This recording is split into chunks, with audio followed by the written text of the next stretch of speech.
ایک شخص نے روزے کی حالت میں کسی کو کہہ دیا میرا روزہ نہیں ہے تو اس کے روزے کا کیا حکم ہے؟ الحمدللہ والصلاة والسلام علی رسول اللہ۔ سوال کیا گیا ہے، میں نے رمضان میں ایک دن کسی کو جان بوجھ کر کہہ دیا کہ میرا روزہ نہیں ہے تو میرے روزے کا کیا حکم ہے؟ رہنمائی فرما دیں۔ الجواب بعون الوہاب۔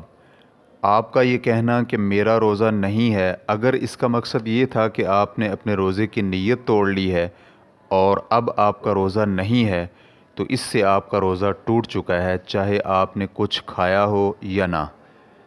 پہلے سوال نمبر 95766 کے جواب میں گزر چکا ہے کہ جو شخص روزہ توڑنے کی پکی نیت کر لے اور اسے اپنی نیت میں کسی قسم کا تردد نہ ہو تو اس کا روزہ ٹوٹ جاتا ہے اور اسے اس دن کی قضا دینا ہوگی۔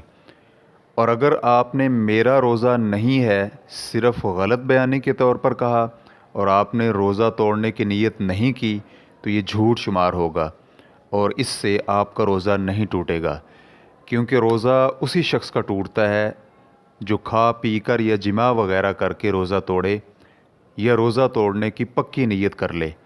چنانچہ محض غلط بیانی سے روزہ نہیں ٹوٹے گا۔ آپ جھوٹ بولنے پر اللہ رب العزت سے توبہ کریں، کیونکہ جھوٹ بولنا اخلاق مذمومہ میں سے ہے اور اس سے روزے کا اجر کم ہو جاتا ہے۔ واللہ تعالی اعلم۔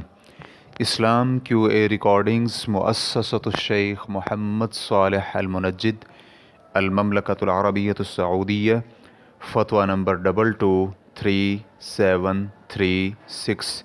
والسلام علیکم ورحمۃ اللہ وبرکاتہ۔